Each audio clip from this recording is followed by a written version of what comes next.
Hello students, we are going to discuss a problem in this video in which we are going to calculate the pattern of charge distribution from a given electric field.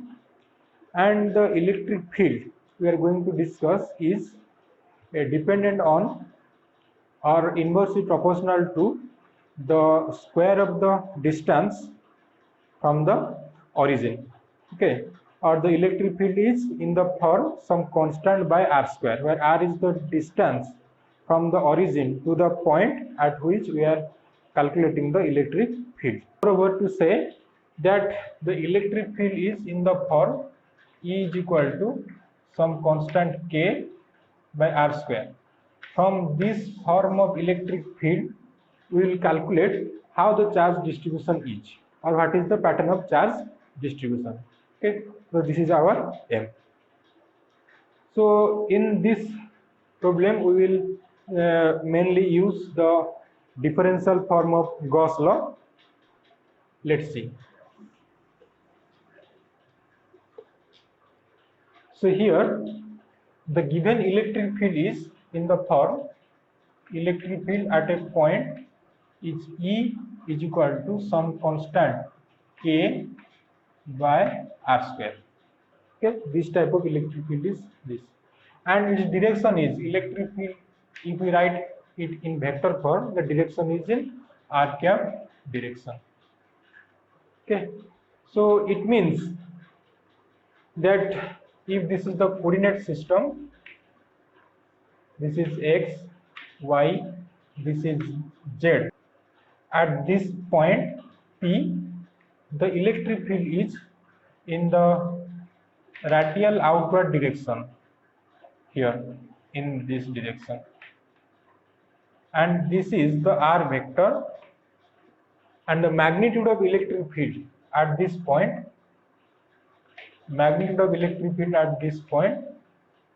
is some constant k by r square, and direction is towards the r cap direction. Similarly, if we take this point and here we calculate the electric field, similarly here also the electric field is in the radial direction, here like this, in the radial direction, and at this point, let this point is q, the magnitude of electric field is the square of this distance. So this type of electric field is this, and from this given electric field we will calculate the charge distribution. Okay, so our Gauss law in differential form is given by divergence of electric field at any point. Divergence of E is equal to charge density at that point divided by epsilon naught. Here is epsilon is the absolute permittivity of free space.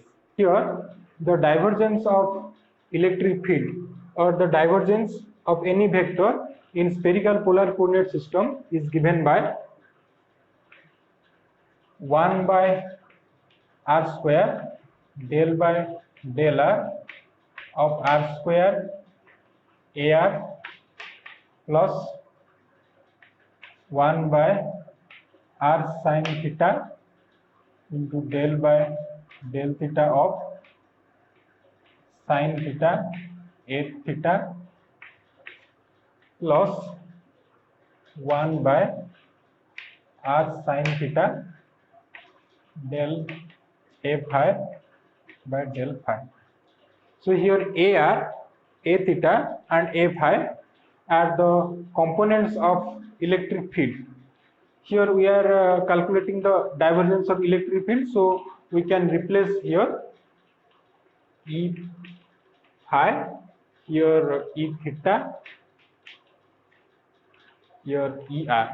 Okay, we can replace here, because the formula I wrote was for any vector A, but here our vector is the electric field, so divergence of electric field is this in the spherical polar coordinate system. Here ER, E theta, here E theta and E phi are the component of electric field in the r cap direction, theta cap direction and phi cap direction respectively.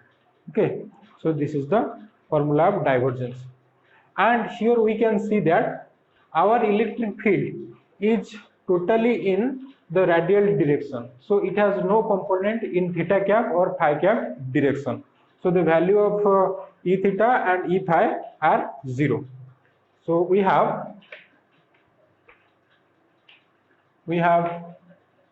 E r is equal to K by r square, because the electric field is in radial direction, so it has no component along theta and phi. So we can write E theta is equal to 0 and also E phi is equal to 0. Okay, this is the thing. So divergence of electric field at that point is equal to 1 by r square del by del r. Here r square and here ER. ER means K by r square. K by r square. We will cut here r square to r square. That is 1 by r square into del K by del r. So this is the divergence. Here K is a constant. If we differentiate constant with respect to r, then it will be 0. So the divergence of E, is 0. So the divergence of E is 0. And from the Gauss law, divergence of E is equal to rho by epsilon naught. That implies rho by epsilon naught is equal to 0. That implies rho is equal to 0. So here we find that charge density at everywhere is 0. Now the question is, if the charge density at everywhere is 0, then how the electric field is present here? Okay, that is a very important question. But we cannot say that. The answer is, we cannot say that the charge density at everywhere is 0, because here we cut r square with r square. We can cut this r square with r square if and only if r is not equal to 0. If r is equal to 0, we cannot cut this r square with r square. Okay. And if we cut r square with r square, that means at this point r is not equal to 0. And the result we found here, rho is equal to 0, this result is only valid for r not equal to 0. Okay. So we can write rho is equal to 0 when r not equal to 0. Okay. So r not equal to 0 means the point except origin. The point, because at origin r is equal to 0, so the point except origin rho is equal to 0. It means we conclude that except origin there is no charge density anywhere. If there is some charge or anything, that is at the origin. The whole incident or whole game is at the origin. Except origin, the charge density is 0. So now we will calculate what is the charge density at the origin. Okay, let's see.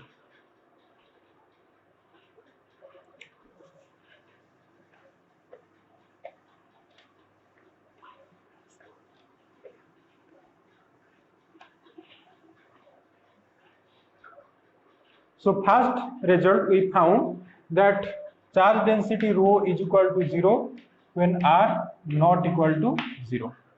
That is, rho charge density is 0 everywhere except the origin.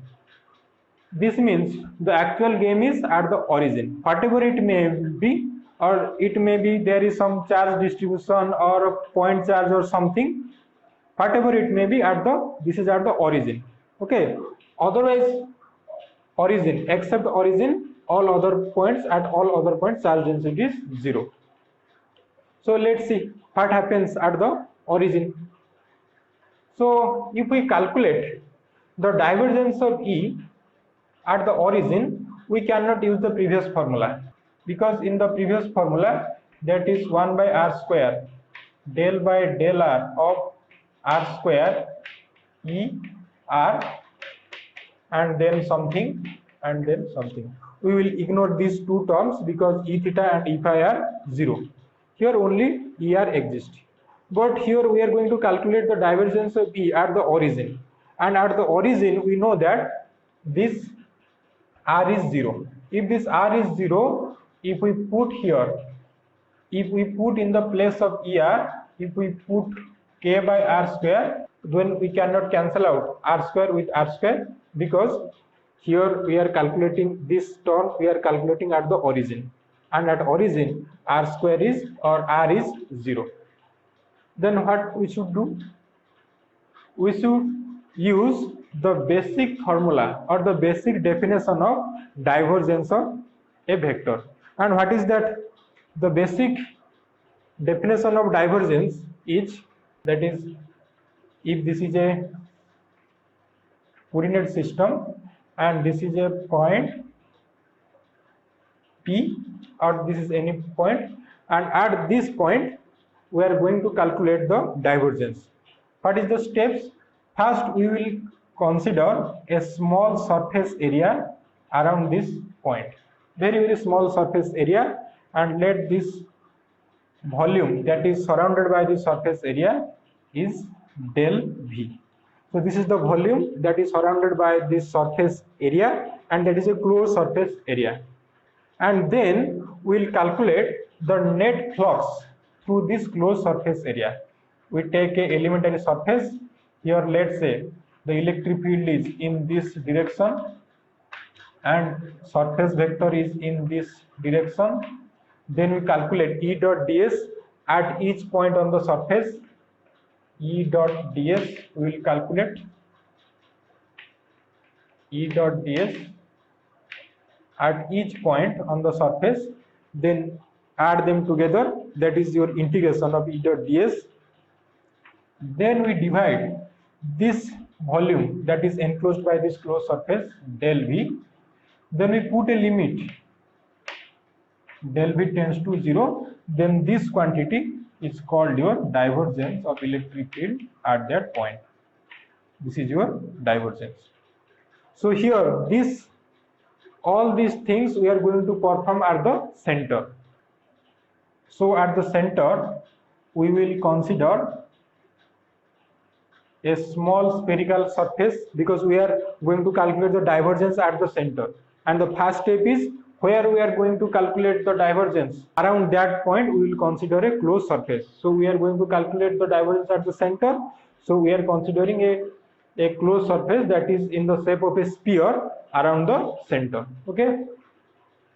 So, and we will consider a small surface area here, that is ds, and we will consider here the electric field as E, and we will calculate the net flux through this surface area, and the net flux is given by E dot ds closed integration along this surface area, this spherical surface, divided by this small volume, that is del V. Okay, and here limit del V tends to 0. Okay. Here the electric field is given by this quantity. The electric field is given by this quantity, that is 1 by r square, sorry, k by r square. And here magnitude of this surface area, because as this we are considering a spherical surface here, the magnitude of small surface area in case of plane polar coordinate system, sorry, in case of spherical polar coordinate system, we know that the surface area is r square, elementary surface area, r square sine theta d theta d phi. This is the surface area, small surface area in case of a spherical polar coordinate. On the surface of a sphere, this is the small surface area, we will write ds. And here the electric field is in the r cap direction, so this will be not okay, so this will be wrong. If we draw the electric field in other direction, we should draw the electric field in the radial outward direction. So we must draw electric field in this direction E. And here electric field is in r cap direction, and also surface area ds vector is also in radial direction. Angle between them is 0 degree. So cos 0 is 1. So this quantity will remain as such. And then we will put the integration divided by this small volume dV. Divided by this small volume dV. Here we can cut r square with r square. Why? Because we are performing the integration on this surface. So at every point on the surface, r is not 0. R is only 0 at the center. But we are performing this integration on the surface of this sphere. So we can cut here r square with r square, we can cut. Okay. Then what we should do? That is, k will be taken out of the integration.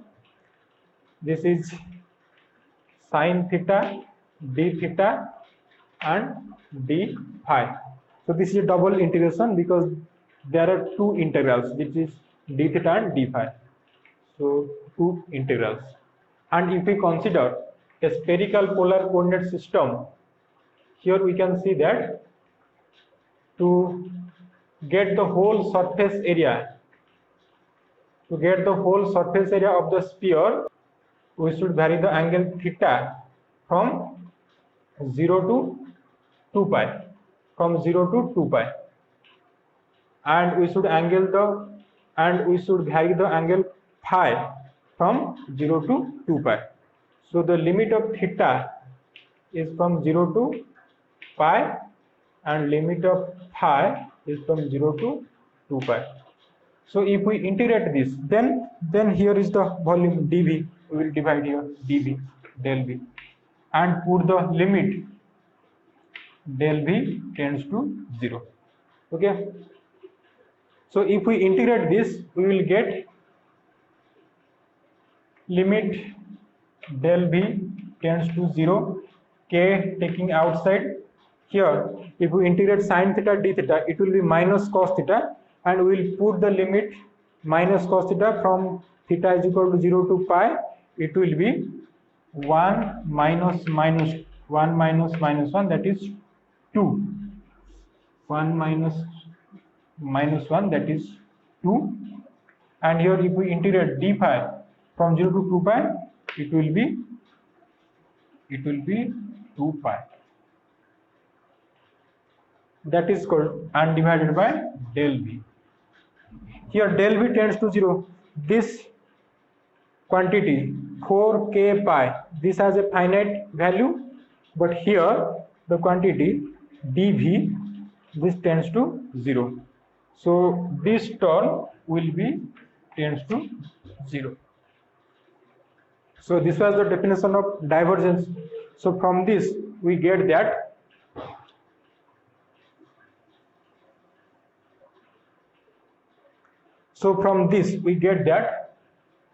divergence of E at the center or at the point where r is equal to 0, that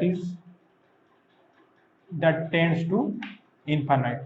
That means rho by epsilon naught at that point tends to infinite, and obviously rho is also tends to infinite. So we get at the center rho is infinite, or at the center means where r is equal to 0. So the second result is rho tends to infinite where r is equal to 0. This is the thing.